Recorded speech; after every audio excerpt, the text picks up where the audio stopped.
La semaine dernière, j'ai regardé ce match-là. Alors, j'aime bien regarder le Barça, mais c'est un match intéressant parce que le Barça a le ballon. C'est un match qui n'est pas très intéressant parce qu'il y a 6-0 à la fin et il y en a qui n'aiment pas trop ces matchs à sens unique. Mais les grosses équipes comme le Barça, Lyon ou PSG, quand ils jouent des équipes un peu inférieures ou même du même niveau, ils gèrent en fait très bien la transition pour répéter les attaques. Et vous le voyez souvent, et l'équipe est très haute, ils arrivent à récupérer le ballon immédiatement. Et c'était ça que je voulais mettre en avant. Et là, on va le voir avec le Barça. C'est toute la notion de marquage préventif. En fait, c'est quand je suis en possession, d'anticiper la perte par mon placement. Et les joueurs du Barça le font avec brio. C'était du coup Donc, face à Rosengard, hein, c'était cette semaine en Ligue des Champions justement. Justement. Bah, ouais, tu n'hésites pas à me dire quand tu veux que je fasse pause ouais, ou mais autre. normalement, ça devrait dérouler. Là, vous allez voir, c'est une attaque placée du Barça. Et elles attaquent en nombre sur le côté. Là, on voit, elles ont 5 joueuses. 5 joueuses face à 5 joueuses de Rosengard. Pour mettre du nombre sur la possession, mais aussi pour qu'à la perte, elles puissent gérer tout de suite les joueuses adverses. Donc, il faut des joueuses intelligentes. Et vous allez voir, tac, dès la perte de balle, il y a une réaction. Il y a beaucoup, beaucoup de joueuses qui se mettent proches du ballon, qui mettent sous pression. Rosengard a couru après le ballon pendant 1 minute. Elles n'ont pas la lucidité technique pour garder le ballon. Et elles font ça, elles répètent. Là, elles attaquent à 3 sur le côté. Et là, regardez la défenseur, elle vient se placer.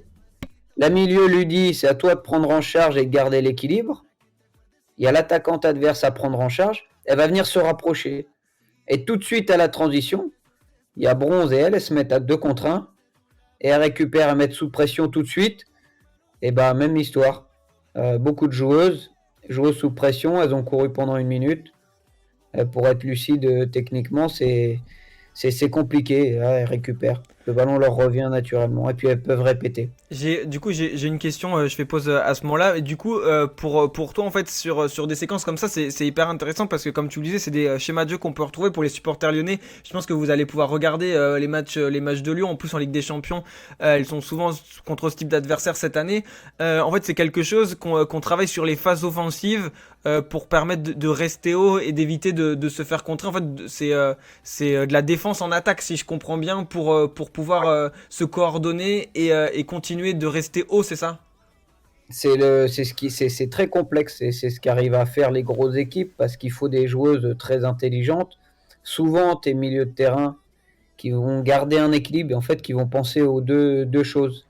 Soit je peux être jouable, donc donner une solution, et à partir du moment où je n'existe plus dans le champ de passe, je dois être impliqué défensivement parce que j'offre plus une solution, donc je dois apporter une sécurité. C'est pour ça qu'elles sont très hautes, c'est par rapport aux attaquantes adverses pour les gérer et à la perte du ballon, et ben, tout de suite, elles coupent les lignes de passe.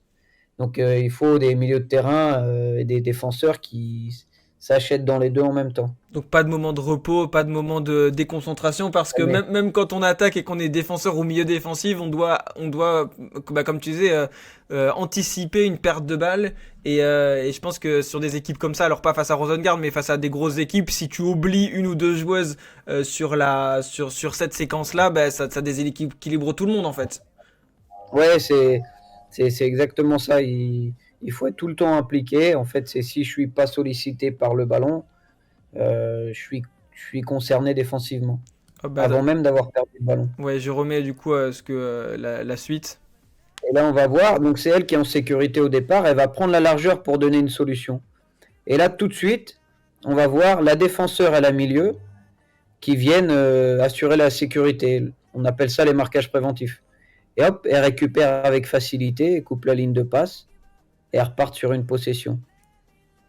Et ça, elles le font à merveille, hein. Le Barça, même Lyon, c'est des équipes qui maîtrisent très bien ça. Là, c'est un peu différent. C'est la joueuse en possession qui assure l'équilibre. Hop, elle se retrouve excentrée. Puis là, on a deux joueuses en sécurité. Et c'est vrai que Perte du ballon, réaction pendant 3-4 secondes et mettre sous pression. Jouer un bon ballon sous pression, c'est difficile. Et là, c'est reparti, possession. ouais, mais c'est vrai que c'est assez intéressant. Alors, juste, désolé OL69, mais en fait, on peut pas mettre de lien. Donc désolé, tu as été ban 60 secondes, évite de mettre un lien, je peux rien faire, c'est juste qu'on peut pas mettre de lien dans le chat. Évite de mettre un lien si tu veux, si tu veux pouvoir parler, désolé, OL69. Ouais, non, c'est hyper intéressant parce que on le voit en plus, le côté maillot jaune, ça ressort beaucoup sur la pelouse et on a l'impression qu'elles sont plus de joueuses, que les joueuses de Rosengard en fait sur la pelouse, alors que c'est elles qui attaquent parce qu'elles ont un bloc hyper haut et qu'elles prennent tout l'espace. Enfin, c'est vraiment flagrant, mais en même temps, elles sont, comme tu dis, quand elles sont sur un côté, ça coulisse très bien, quoi. Ouais, on voit les attitudes là, sur celle-là. On voit la défenseur qui est vraiment très proche et prête à ce que le ballon soit perdu, à la fois pour gérer le dos et pour gérer l'espace avant. Et c'est compliqué à mettre ça en place. Déjà, il faut être capable de tenir le ballon, d'être en possession. Et comme dit Guardiola, il vaut mieux courir 5 secondes que 50. Donc, si tu arrives à garder le ballon, tu cours moins et tu as l'énergie pour réagir tout de suite à la perte du ballon. Et ça, selon toi, c'est quelque chose que toutes les équipes peuvent essayer de mettre en place ou faut vraiment que ça soit seulement sur les matchs où t'as la possession. Déjà, je pense que c'est plus facile. Mais est-ce que toutes les équipes sont capables de le faire ou comme tu dis, c'est justement suivant avec des profils de joueuses plutôt athlétiques et techniques, comme ça parlait de Daniel Van de Donk à Lyon dans le chat, que ça peut être efficace. Alors, tu peux le faire avec toutes les équipes, même une équipe qui a des attaques rapides. Il faut absolument qu'elle accompagne les occasions parce que si tu mets du temps à monter, eh ben, tu vas créer des espaces entre les lignes. Donc, c'est la capacité à accompagner et à prendre en charge les attaquantes. Donc, ça se fait avec tout style de jeu, mais ça reste difficile à faire parce que ça demande plus d'efforts si tu es une équipe en transition, par exemple. Il faut accompagner plus ou moins haut en fonction de ton identité de jeu, mais il faut faire ces courses-là pour anticiper s'il y a une perte, hop, de couper tout de suite et récupérer de nouveau. Tout le monde cherche à avoir plus ou moins la maîtrise du ballon dans la partie adverse. Mais c'est vrai que du coup avec tes animations on se rend vraiment bien compte de cette tactique mise en place. D'ailleurs le coach du Barça qui a annoncé aujourd'hui qu'il allait partir à la fin de la saison. Il a dit c'est incroyable d'entraîner le Barça mais je veux sortir de ma zone de confort. C'est trop confortable pour lui d'entraîner le Barça. C'est vrai que quand tu gagnes autant de trophées que cette équipe, je pense qu'il a besoin d'un nouveau challenge, l'entraîneur du Barça. Donc c'est pour ça qu'il va sûrement Washington Spirit, hein, comme on disait aux États-Unis. Ce sera pas le même jeu. Je pense qu'au niveau défensif, justement, il aura beaucoup à travailler parce qu'on regardait un peu le championnat aux États-Unis avec Nat en début d'année et on voit que offensivement il y a des qualités, mais défensivement c'est peut-être plus compliqué aux États-Unis. Je sais pas si toi tu as aussi ce sentiment avec Haïti ou c'est peut-être un football plus spectaculaire, mais en tout cas de l'autre côté outre-Atlantique, mais peut-être défensivement moins au point encore. Ou Ouais, tactiquement athlétiquement, peut-être. Ouais. ouais, c'est moins bien organisé. Alors techniquement et tactiquement, ils ont pas forcément grand-chose à envier aux équipes européennes parce que, notamment aux États-Unis, le développement technique individuel, il est vraiment mis en avant. Euh, c'est rigolo, j'en discutais avec un ami qui est là-bas et qui me disait, mais nous, on n'a pas de voisins aux États-Unis. Tout le monde est à 20-30 minutes. Donc, tu fais pas un city, tu fais pas un foot entre copains comme ça. Donc, ils sont beaucoup plus sur le développement individuel. Donc, il y a beaucoup moins cette relation à l'autre, ce développement tactique qu'il peut y avoir en Europe.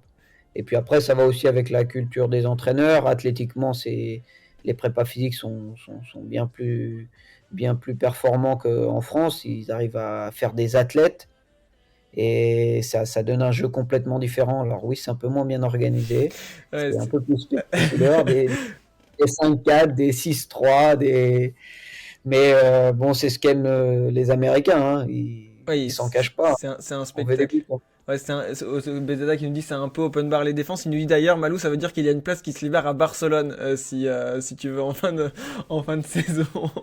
Non, en vacances, je veux bien aller à Barcelone. Pour l'instant, on va mettre les choses petit à petit en place un jour peut-être, mais pour l'instant, on est très très loin de ça, hein. Ouais, mais voilà, c'est vrai que même quand on est entraîneur du FC Barcelone, parfois on veut de nouveaux challenges et c'est vrai que c'est assez, je crois que c'est assez surprenant d'ailleurs. Les supporters du Barça s'y attendaient pas forcément parce que c'est un très bon entraîneur qui a fait plein de belles choses pour cette équipe.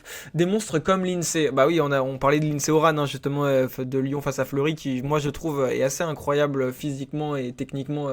Depuis qu'elle est à Lyon, mais même quand elle était aux États-Unis, avoir cette capacité physique, mais en gardant une technique et une agilité comme elle a pu marquer la face à Fleury, son but, je trouve ça assez impressionnant.